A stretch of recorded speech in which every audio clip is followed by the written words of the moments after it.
Selamat pagi, siang, atau sore. Perkenalkan, nama saya Henry dan kami dari kelompok 3 ingin mempresentasikan UTS Rekayasa Ulang Bisnis kami. Pertamanya, anggota kelompok kami ada saya yaitu Henry, Jerry, Vendrian, dan Eric. Topik yang kita akan bahas adalah business process, solution for problem, flowchart, activity diagram, dan use case diagram.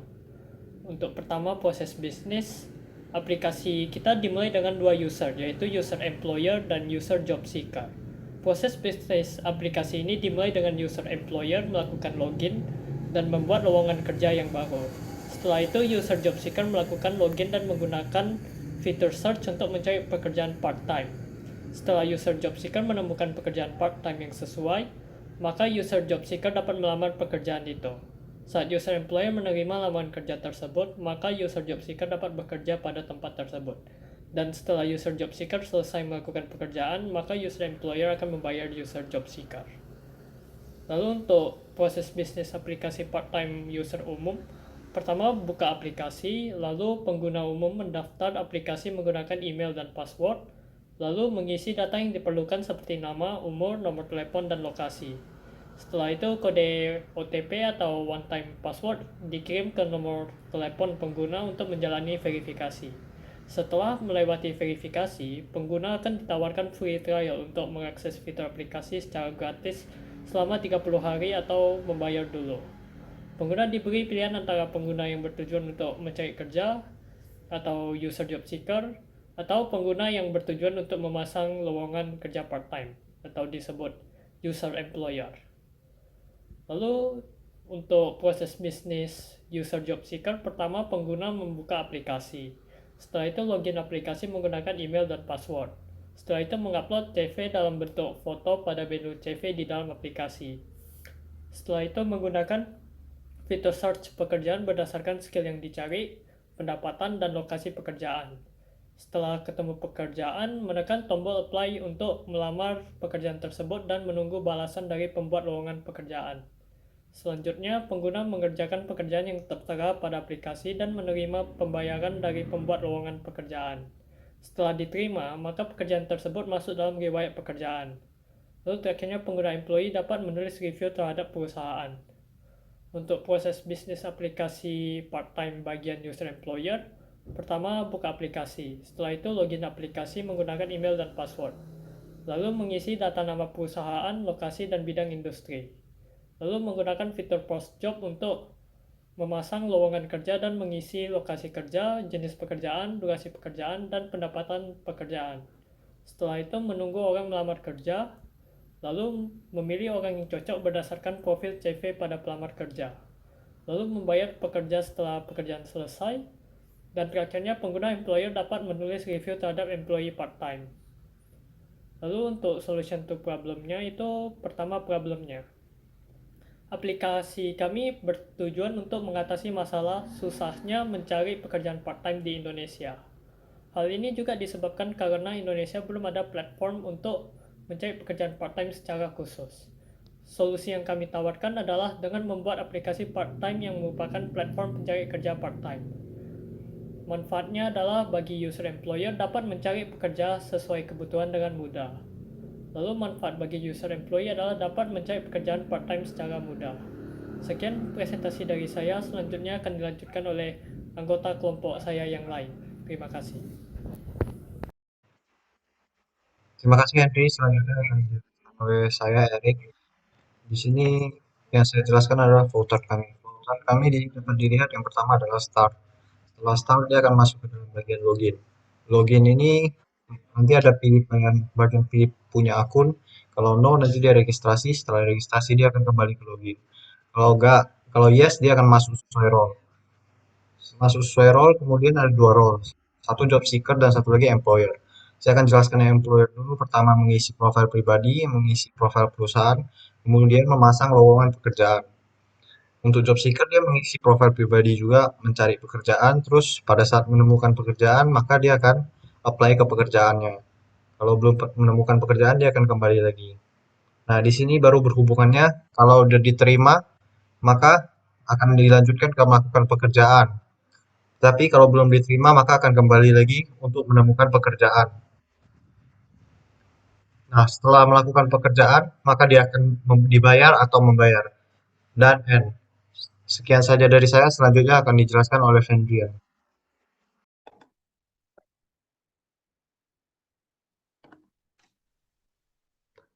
Terima kasih kepada Saudara Jerry. Selanjutnya saya akan melanjutkan penjelasan mengenai activity diagram dari aplikasi part-time kami, yang current dan future. Saya akan menjelaskan activity diagram yang current terlebih dahulu. Jadi yang pertama, login employer. Kemudian sistem akan melakukan verifikasi. Jika verifikasi gagal, maka akan langsung end. Dan jika verifikasi sukses, maka sistem akan menampilkan home screen untuk employer. Jika employer tidak ingin memposting kerja, maka akan masuk ke login employee. Dan jika ingin memposting kerja, maka akan menginput informasi kerja. Kemudian sistem menyimpan informasi kerja. Kemudian masuk ke login employee. Kemudian sistem melakukan verifikasi. Jika verifikasi gagal, maka akan langsung end. Dan jika verifikasi sukses, maka sistem akan menampilkan home screen untuk employee. Kemudian sistem juga menampilkan list kerja yang ada untuk employee. Dan jika employee tidak ingin bekerja, maka langsung end. Dan jika ingin bekerja, maka employee akan menginput informasi kerja. Kemudian sistem menyimpan informasi kerja. Kemudian employer dapat menampilkan pekerja yang ada. Dan jika tidak ingin menerima, maka langsung end. Dan jika ingin menerima, maka sistem akan menyimpan informasi kerja. Kemudian employee memulai kerjanya dan kemudian mereka menyelesaikan pekerjaannya. Kemudian sistem melakukan konfirmasi dan kemudian employer jika tidak menerima kerjaan tersebut, maka akan langsung end. Jika kerjaan tersebut diterima, maka employer akan bayar. Kemudian sistem menerima uang dan kemudian employee menerima uang dan kemudian selesai, end. Jadi hampir sama dengan activity diagram yang current, hanya berbeda di bagian login, yaitu ada menggunakan login Google dan adanya fitur subscribe. Jadi saya akan menjelaskan bagian yang berbeda saja karena hampir sama dengan yang current. Jadi ketika login di login employer, jika login melalui Google maka verifikasi. Jika tidak login melalui Google maka bertanya apakah ingin login melalui account part-time, maka jika ingin akan verifikasi dan jika tidak akan end. Kalau sudah verifikasi maka sama saja dengan yang current, akan menampilkan home screen. Dan setelah menampilkan home screen, jika ingin memposting kerja maka sistem akan bertanya apakah employer-nya sudah subscribe atau belum.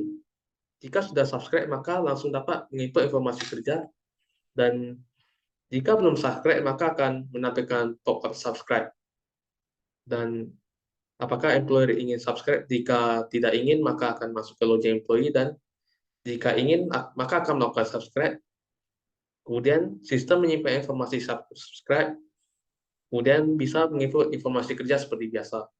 Kemudian sama dengan bagi employee, adanya login Google. Jika mereka ingin login melalui Google, maka akan verifikasi. Kemudian jika tidak, maka akan bertanya apakah ingin login melalui part-time. Jika tidak, maka akan langsung end, dan jika iya akan verifikasi. Kemudian sama akan menampilkan home screen employee, menampilkan list kerja.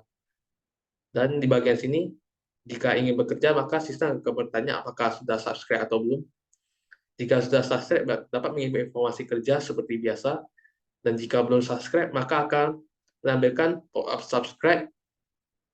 Kemudian jika employee ingin subscribe, maka akan melakukan subscribe. Jika tidak ingin subscribe, maka akan langsung end. Employee melakukan subscribe, kemudian sistem menyimpan informasi subscribe, kemudian dapat menginput informasi kerja seperti biasa. Oke, terima kasih kepada Fendrian. Selanjutnya saya akan menjelaskan di bagian use case diagram. Nah, di use case diagram ini kami mempunyai dua user, yaitu job seeker dan employer. Sistem yang kami buat yaitu sistem pencari kerja part-time berbasis Android. Job seeker di sini bisa melakukan login, bisa add personal data, find work, reserve, dan chat. Di employer itu bisa melakukan login, add personal data, add work, apply worker, pay wage, dan chat. Nah, di bagian login ini include add personal data, find work, dan juga add work. Di bagian add work itu include apply worker. Apply worker exclude-nya ke work. Kemudian di bagian find work, untuk job seeker juga include work. Di bagian work ini, itu exclude-nya pay wage untuk employer. Kemudian di bagian pay wage ini, exclude-nya reserve wage, dan work ini juga include-nya reserve wage. Kemudian job seeker dan employer juga bisa melakukan chat di aplikasi kami. Mungkin hanya itu saja presentasi dari kelompok kami. Jika ada kata yang kurang atau salah, mohon dimaafkan. Sekian dan terima kasih.